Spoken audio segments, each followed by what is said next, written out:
And indeed, with a Google deck, if you use Google Slides, incredibly simple.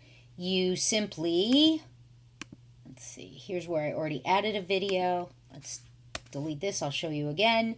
Go to Insert, go to Video, and again, easily with YouTube, or I can put in a YouTube URL, or if I use my Google Drive, it will simply show my different videos.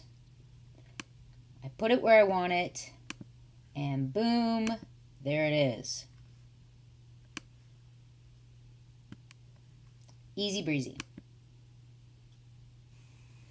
Hello everyone. So we have two easy options, whether you choose to use Google Slides, make a deck, or you choose to do your midterm with Prezi. There is no problem embedding video. Thank you so much for your time and attention.